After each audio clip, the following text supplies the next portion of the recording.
All right, people, we're going to cover a subject that a lot of people have a lot of confusion over, and it's really not that confusing of a topic. It's actually pretty simple. I just don't think anyone's ever laid it out for the average man or woman. I had contract law courses in college, and I've dealt with a lot of contracts in the music industry. So I've become pretty familiar with the main elements you need to have for a contract. And so let's start. Let's call this the Art of War Part 4, Contract Law. So here's some contract law basics. Now listen, these governments, these are what they're called. They're called body politics. Okay, that's what your local municipality is, your local county, your local township, your local borough. These are all body politics. Okay, now let's read what a body politic is. This is out of Bouvier's dictionary. So you got a body politic. Government corporations. When applied to the government, this phrase signifies the state. And then number two, as to the persons who compose the body politic, they take collectively the name of people or nation, and individually they are citizens when considered in relation to their political rights. Look at that, political rights. And subjects, look at that, they're subjects, as being submitted to the laws of the state. And we're going to find out why they use those words very shortly. When it refers to corporations, the term body politic means that the members of such corporations shall be considered as artificial persons. Let's put persons there, okay? Oh, as an artificial person or persons. There you go. Tells you right there. So if you are a member of a body politic, you're an artificial person.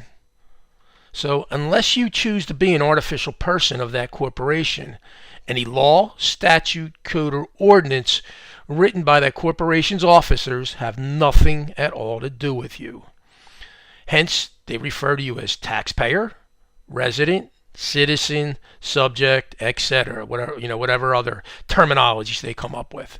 So this is why they're doing this. They are reducing your status down from a man or woman who is second. As I said, I write these on the fly.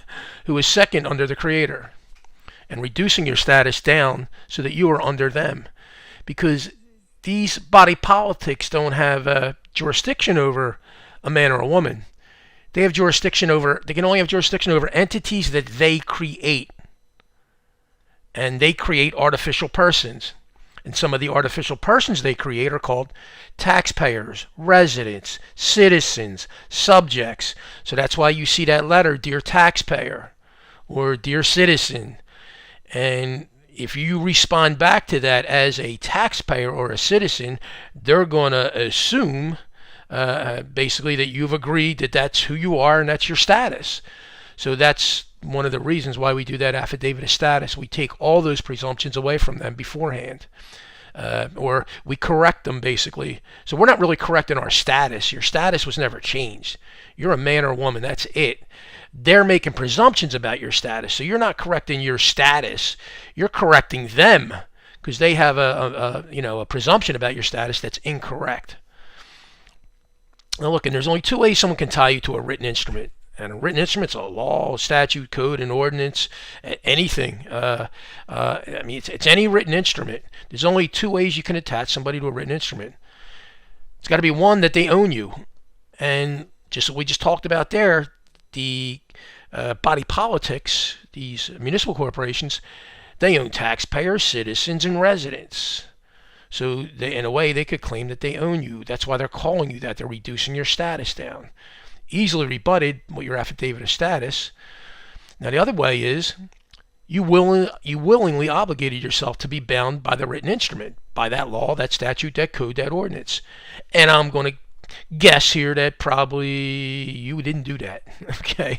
And that's why we're in this mess here, because they got everyone dumbed down to a point where they don't understand the basics of what a contract is and how no man or woman can just arbitrarily attach another man or woman to a piece of paper because somebody slapped a title on them and gave them, a fancy title, legislator or, town manager or borough manager. Just because someone gets a fancy title, it doesn't reduce your rights. Okay? Remember, all men are created equal. And like I said, when I use men or man, I'm talking women too. We're all created equal. So if we're all created equal, How can someone get a fancy title and and suddenly just write things down on a piece of paper or a written instrument and just make it apply to you? They can't. Okay, they have to either own you, which means these are things that they create that they own. I'm pretty sure that they don't own you, or you willingly obligated yourself to be bound by that written instrument. And I'm pretty certain you didn't do that either, because even things that you've signed that you think you've contracted with these people for, you actually have it, and we're going to cover that why, what the whys of that. And this is what's tripping everybody up. And listen, unless any written instrument meets these elements, it's not a contract. Let me say that again. Unless any written instrument meets these 5 elements, it's not a contract. You have no obligation to anyone. So first, there must be an offer made to you. Hey, I'm going to, and I use the analogy all the time of painting a fence. So if I went to my neighbor John and said, hey John, I'll paint your fence. And John says, well, if I said, go to John and say, hey, I'll paint your fence for $500, John. And John says, okay, Alphonse, I'll accept that. So I made John an offer and he accepted. And there's even consideration in this offer, because what consideration means is we're both exchanging something of value. That's what consideration means. It's something of value. I'm exchanging my labor to John, painting the fence, and John's exchanging his money to me as compensation for painting the fence. So we have 3 elements right there of a contract that me and John just created. When I made that offer, he accepted it, and it's obvious we both have consideration here. John's money for my labor. Now, there has to be a meeting of the minds also. Even though me and John have the 3 elements of a contract, the main 3 elements, there's also got to be a meeting of the minds, which that includes full disclosure. So me and John have to work out terms like, in other words, am I going to paint John's fence 5 years from now? Am I going to paint it tomorrow? We got to work out those terms as, well, Alphonse, when are you going to paint the fence? Oh, John, how about if I paint it to you by next week? Great, and we'll put the date down. That's the date I have to have the fence painted by. And I have to give John full disclosure. Now, what if I had happened to buy like a bad batch of paint, and I know this batch of paint's bad because I've been having complaints from customers, and I got a little more left, and I'm going to use it up on John's fence, and I don't tell John that I'm going to use defective paint on John's fence. Well, guess what? Me and John never had a meeting of the minds, and I never fully disclosed that to John, because had I disclosed that to John, John would have never taken my offer. He wouldn't have accepted my offer. It would be crazy for him to accept my offer. So I never gave John full disclosure. And, you start looking at the things you've signed and ask yourself, were you ever offered something? Did you ever willingly accept it? Was there any exchange of value? And was there ever really a meeting of the minds? Because you can't have the meeting of the minds with a corporate fiction. Fictions don't have minds, okay? The Disney Corporation doesn't have a mind. Okay, your local township, borough, or city doesn't have a mind. That there's no mind to meet, and anything that they have you sign, I guarantee no one's ever disclosed anything to you about what you're signing. They're not giving you the real disclosure of what you're signing there. So, and here's the key one that so many people miss: a contract must be signed by 2 living, sentient, there's misspelling, I write these on the fly, must be signed by 2 living, sentient beings, okay? I can't sign a contract with my lamp. I can't sign a contract with my computer monitor. I can't sign a contract with my chair. So I can't sign a contract with the county. I can't sign a contract with the township. I can't sign a contract with the borough. I can only sign a contract with another living man or woman. That's it. I mean, these are the 5 elements of a contract. And if you're missing any one of these elements, you don't have a contract, okay? And even things that you're actually contracted for with people, if they didn't disclose something to you within that contract, guess what? You could void that contract. Now, you may wind up in court because the other party might sue you, but if you can prove that that other party hid something from you and didn't disclose it to you, well, then you can get out of that contract, because there was no full disclosure of what they did. But this is the real important one that people are getting hung up on. Got to be signed by two living beings. It's not an if. It's a guaranteed. It's got to be signed by two living beings. Now, there's another thing people are confused about: service agreements versus contracts. Listen, you consent to service agreements. You know, we all do. Cable company, water bill, electric company, gas company. These are consensual things, and you sign it's called a service agreement you're signing, actually, but it's not a contract. There's nobody on the other side of that contract. Okay. Now, just because it's not a contract doesn't mean you're not obligated to pay the money that you promised. Listen, if you took their services, you used their stuff, you know, and because you consented to use their stuff, you did that by will because you signed that agreement. You don't try and get out of it. You pay your bills. You know, you pay what that's due to somebody. I don't even care if it's not due to another man or woman. If it's due to the company, if somebody's got a company and I made a service agreement with that company that, hey, you guys provide me this service and I'll pay you this money each month, I owe that money. You know, but if I didn't agree to that and they're just sending me bills, well, then we have nothing. We don't have either a contract or a service agreement, because I never willingly put my wet signature on that agreement to have a service agreement. Now, here's some unconsented government services that you're being pushed for: property taxes, sewer taxes, trash taxes, etc. So nowhere. First of all, the main thing is people are hung up on being a taxpayer. How exactly did you become a taxpayer? First of all, who determined that you were a taxpayer? What was the determination to make that you were a taxpayer? I mean, what elements were there that you're a taxpayer? And hold on a second. Let me get here. Sorry, interruption by the dogs. It happens. So yeah, who decided you were a taxpayer? What are the elements that they decided that made you a taxpayer? And where did they get the authority to make you a taxpayer? Can I just get like someone said, some wise man said to me, if I can't do it to you, you can't do it to me. Can I run around the street and deem people, you're a taxpayer, you're this, you're a citizen, you're a resident, No, I don't have that authority to run around and hang titles on people's heads. And guess what? Neither do your local governments and your county governments and your state governments have authority to lay titles onto you. And that's what they're doing when they're calling you taxpayer, citizen, resident, blah, blah, blah, whatever else they want to call you. They're hanging titles on your head, okay? Now, we talked about service agreements. We talked about contracts. So let's clear this up, too. Like I said, you can't have a contract with a cable company, not unless another man or woman signed the other side. So there's no such thing as a unilateral contract, also known as an adhesion contract, term I've heard thrown around a lot. How can I have a unilateral contract? I mean, uni means one, okay? So now, I sign something, and there's nobody on the other side. Well, if there's nobody on the other side, then there's no obligation to anybody, because nobody signed the other side, and there was never any obligation that was determined. You know, him and I, or her and I, never had a meeting of the minds. So it's not a contract. It's something I signed. Doesn't make it a contract, because you know the 5 elements of a contract.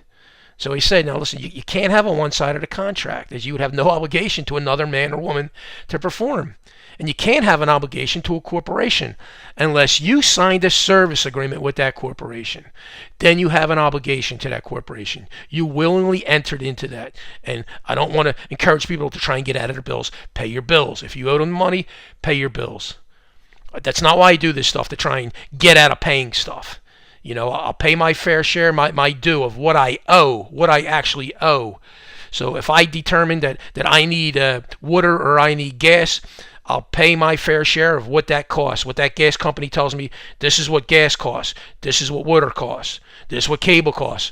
Great. And at any time I decide that I don't like their prices, I could cancel the agreement, you know, and settle up the bill, whatever I owe them.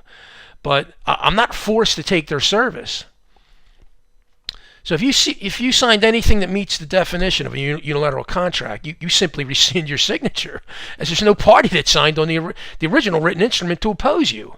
Like if I signed even if it's a driver's license, there's nobody signed the other side of my driver's license, so that can't be a contract. And you go look at the elements of a contract and go walk the driver's license through the offer, acceptance, consideration, meeting of the minds, and signed by two sentient beings. And you're going to find it's missing all kinds of elements, so it's not a contract. And geez, I wouldn't. You could, I guess, call it a service agreement, but like I said, if it's a service agreement, you could stop the service anytime you want. No one can make you contract. Let's get that clear too. People don't understand that. No one can force you into a contract. Can't be done. I can't go over to my neighbor John's house and force John into a contract with somebody or something. I can't do that to John, and he can't do it to me. Well, if I can't do it to John, he can't do it to me. Then these corporations, these governments, these corporations masquerading as governments, they can't force you into a contract either. All right, that's the law. That's real law. This isn't make-believe fairyland where attorneys and lawyers operate. They operate in Never Never Land. The attorneys, everything where attorneys speak for fictional entities. I'm going to speak and act for the fictional entity. That's La La Land, okay?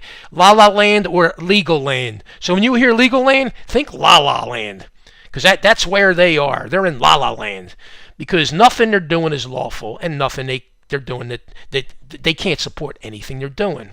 When you actually know the facts of what's going on and you can press them with those facts, they fold like the cheap tent that they are, basically. They're not going to be able to stand up to you. Listen, all corporations, remember all these body politics we just talked about, all these governing bodies are body politics. They all have corporate charters. They either have their own corporate charter or they're pledged to follow somebody else's corporate charter.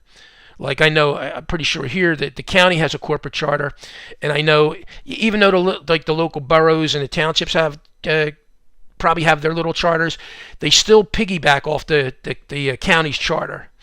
So I'm going to tell you to basically, if you want to do some interesting reading, go download your county's charter or your city or your township's charter and read it, because what you're going to find in there's something called like a powers clause in the charter, and it's going to state where the county and the gets their power, and it'll state in there that they have to follow the federal and state constitution. They have to adhere to the federal and state constitution. It's not an option. In other words, their charter can never supersede the state constitution, and the state constitution can never supersede the federal constitution. Can never supersede the federal constitution. So go read the powers clause in the charter, and that's great stuff. I've used it against counties here and the borough and township here. I stick it in their face. Hey, look what this says. Here's what you're bound by. Look at that. Oh, you're not following this. You're in non-compliance of the state and federal constitutions. Your charter. Not only that, it's in non-compliance with the laws of the state that you're bound to. So it's a good little read. Go down there and you'll actually go down and download it, and you'll learn some interesting stuff about your county. And listen, you've seen people in courts, or you've heard things about people in courts where the judge will say, don't bring that Constitution stuff in here. And you're thinking, it just bewilders people. What's he talking about? He's supposed to be, I got these constitutional rights. What's this guy talking about? Because what's happening is you're in an administrative court, okay? Just as if you were a Disney employee and the code enforcement body of Disney called you in and were trying to discipline you. That's Disney's administrative court. Well, these municipalities have administrative courts, and these towns and these boroughs have administrative courts. Okay, but if you were a Disney employee, you'd only have rights and privileges, and you'd also have duties and obligations that were granted to you by Disney. I mean, that's obvious. If you're a Disney employee, you got rights and privileges granted to you by Disney, and you'd have duties and obligations. Because of these rights and privileges, you'd have duties and obligations that were granted to you by Disney. So you'd have duties and obligations because you had these rights and privileges. What's the same thing with your county, your borough, your township, your state? Just take out Disney and put in there Township of Aston or County of Delaware. They're the same thing, okay? Now, Disney has no jurisdiction to fine or imprison you because you have God-given unalienable rights secured by the constitutions. Now, Disney can only fire you, all right?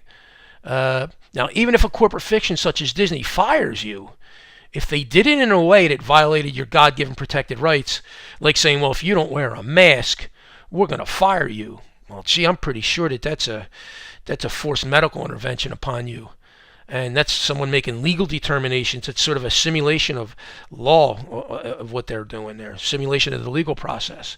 Because someone there determined that because some other bonehead wrote down that you got to wear a mask, that bonehead must have authority over you, and therefore they must have authority to impose a medical intervention upon you.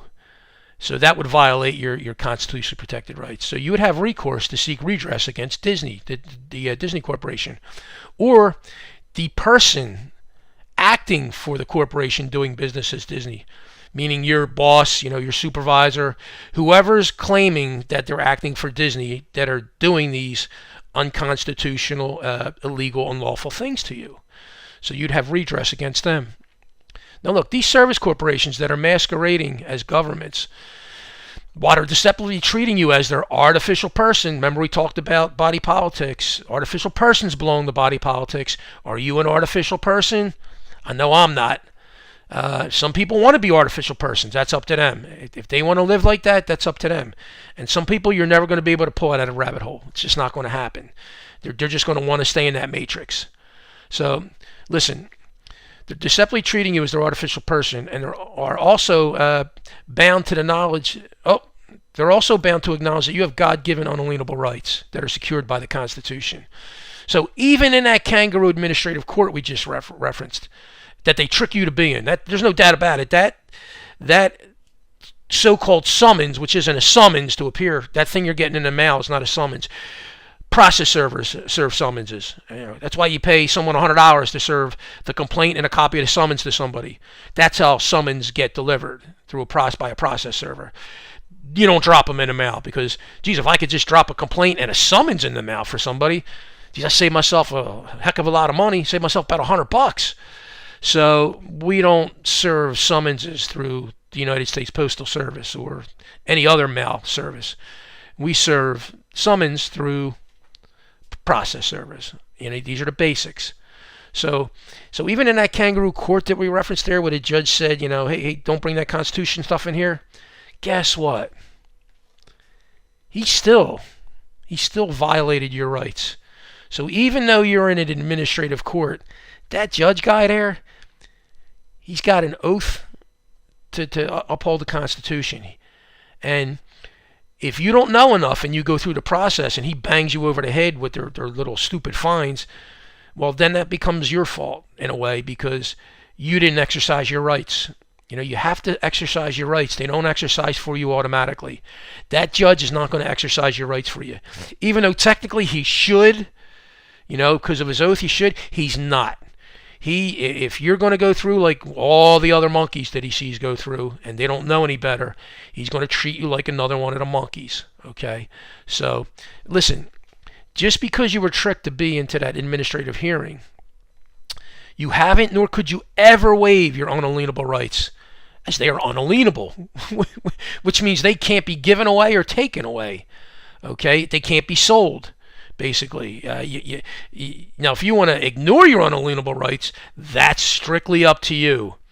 But if you invoke your unalienable rights, no party can knock down your eviction of those rights. I think that's the word. No one can knock that when you invoke those rights, they can't knock that down. They have to honor that. That's listen. You got rights. I got rights. I can't do things to you because if you don't know any better. And I can't take advantage of you. Because if I took advantage of you because you didn't know any better, I'd be committing a crime. I'd be harming and damaging you with no justification, no jurisdiction to do so, and no justification to do so. So I would be committing a crime against you. And that's what these people are doing to you. These counties, these states, the boroughs, cities, townships, they're committing crimes here. But you, in order for them to get to the criminal stage, you've got to let them know. You've got to invoke your rights. Hey, here's my affidavit of status. Here's who I am. Oh, by the way, that document you sent me, that's forgery and fraud. And here's why.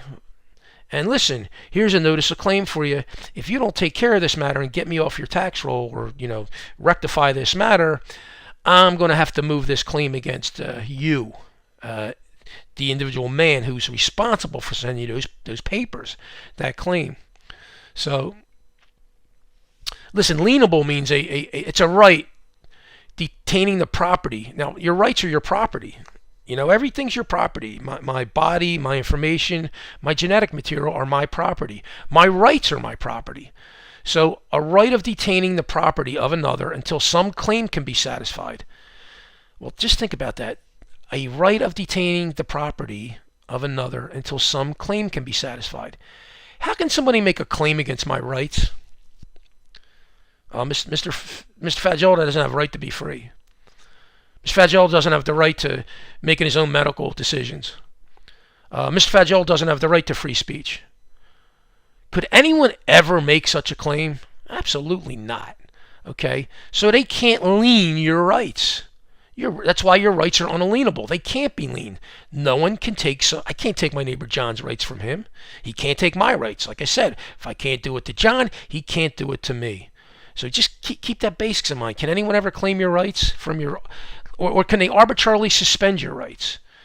Now, if you committed a crime, that's one thing. Yeah, they're going to suspend your rights, depending on what you did, depending on what the crime is. I'm not talking about running a traffic light or something, but if you harmed or damaged somebody, did physical damage to them, or decimated their property, yeah, then they're going to suspend your rights. But no one can just make a claim against your rights if you haven't done anything to anybody.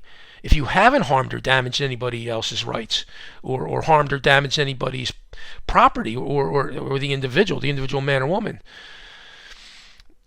Now listen, the natural rights of life and liberty, like I said, are unalienable. Unalienable means it can't be liened.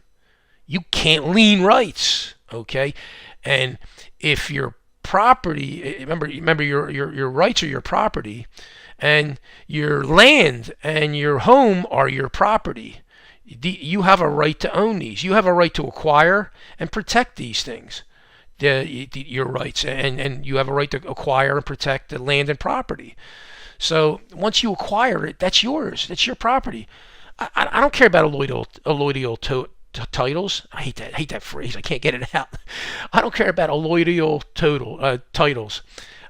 I care about can I produce something that shows I paid for the property? That's it. Once I do that, we're done. It's my property.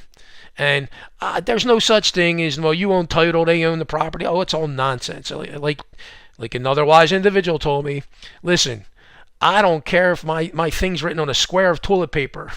If it proves I paid for this, it's my property. And there's nobody going to ever come into court and challenge you and state that you don't own the property. Because generally the only ones doing that are always what? The attorneys. How much time do we spend talking about attorneys in the Telegram group? Why do you think we do that? He's the second weakest link. The first weakest link is the people working for the county or the borough or the township. The attorney's the second weakest link. Once you knock the attorney out, which is not hard to do when you follow stuff that Brett Fountain's giving you and stuff that I give you, once you knock the attorney out, well, now you're at an even weaker link. And you should be able to crush whoever's coming at you from the county, the borough, or the township, because they're button pushers. They don't know what they're doing. They got these jobs. They tell them this is your job and this is what you do and this is how you do it. Other than that, they have no understanding of the legal or lawful basis of what they're doing. They just do what they're told, like the good little slaves that they are, because they are slaves of that county, that borough, that township, because they are artificial persons. Property assessor, tax collector, mayor, borough manager. They're all artificial titles. They're artificial persons. So they are owned by those corporations. Now listen, like we talked about before, no corporation can force you to be one of their artificial persons. As not only would that be illegal, because it'll be forcing someone to contract. Listen, you can't be forced to contract with anybody. Like I said, I can't force my neighbor John into a contract, and he can't force me into a contract with anybody. He can't force me into a contract with him, and he can't force me into a contract with somebody else. I can't do the same to John. I can't force him into contracts. So no one that would be forcing you into a contract, like I said, which cannot be done. Hence acceptance. Remember the elements of a contract. Offer, acceptance. Unless you accept, okay? Accept means by will. By your free will, you've accepted. Okay, so unless you, by your free will, accept, you don't have a contract. Otherwise, it would constitute be a forced indentured servitude. Hey, you're our taxpayer. You're our resident, whether you like it or not, because we don't have any proof that you are, but we're just going to say you are. Well, that would constitute forced indentured servitude. In other words, it would be slavery. So that's pretty much it. I just wanted to please get these down. The 5 elements of a contract: offer, acceptance, consideration, meeting of the minds, including full disclosure, and must be signed by 2 living sentient beings. You're missing any element of that, you don't have a contract. So then go through and look at your stuff and determine what's a service agreement and what's a contract. And you're going to learn that, oh my Lord, I don't have any contracts with these people. These people have deceived me into believing I have contracts and duties and obligations with them, and that they are providing me some privileges, or and that's always comical when you look at the actual privileges that they claim that they're providing you. It's enough to make you throw up, when you look at it. So listen, like I said yesterday, if you want to be the man, you have to act like the man or the woman. Like I said, no discrimination here. Man, woman, all the same.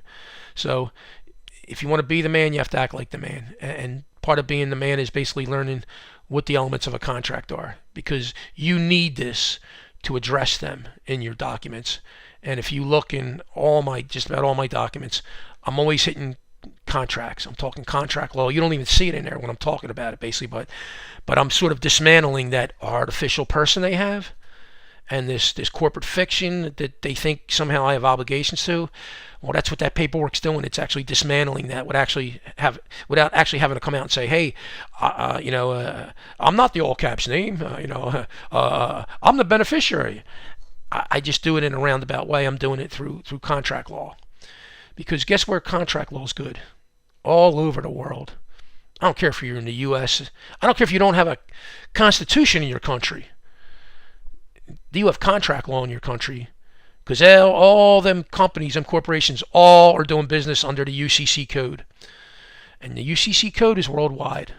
So I don't need to use the UCC code. I hate the UCC code. I want nothing to do with the UCC code. I don't need to use the UCC code, because all I need to know are the 5 basic elements of a contract. And I could pretty much take apart any written instrument that's put before me. So this is one of your, like we talk about tools in a toolbox, this is a really important tool to have.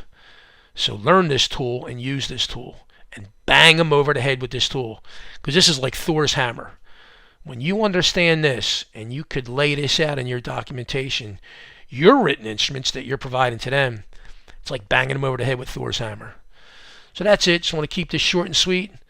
Have a great day, and don't let these people get you down. They are not who they think they are, and you don't understand the power of who you really are until you start going at these people. And like I said, tell people, once you have just a minor success, I don't care how small it is, you're going to be stunned at how much that boosts your ego, and your confidence. And you need both ego and confidence to do this stuff. You need to know who you are. You need to be strong enough character that you're not going to let somebody push you off your position. You've always got to hold your position. And you need the way you do that, as you start learning this stuff and you keep learning this stuff, you're going to learn. The more you learn, I'm talking real learning stuff. I'm not talking about your mom and dad signed you away at birth and you're a dead soul and you're lost at sea. I'm not talking about that stuff, that nonsense. I'm talking about real stuff that you could execute upon people, that you can use. Once you learn these real tools, the bar grievance process is I can't tell you in the judicial complaints, that process that Brett and Randy brought to us, basically, that is the golden that is the golden egg right there, okay? The golden goose, if you want to say that. Man, if you execute that process and learn that process and use it early and often against any pettifogger shyster attorney that comes at you, your life is going to be so much easier, because you're going to see these little pettifogger shyster attorneys, these dirtballs, run from you, and they will, because they think you're just one of the average monkeys. They don't know who you are. So it's your duty and obligation to yourself as a man or woman to tell them who you are. And not only tell them who you are, you show them who you are through your actions. All right, guys, take care.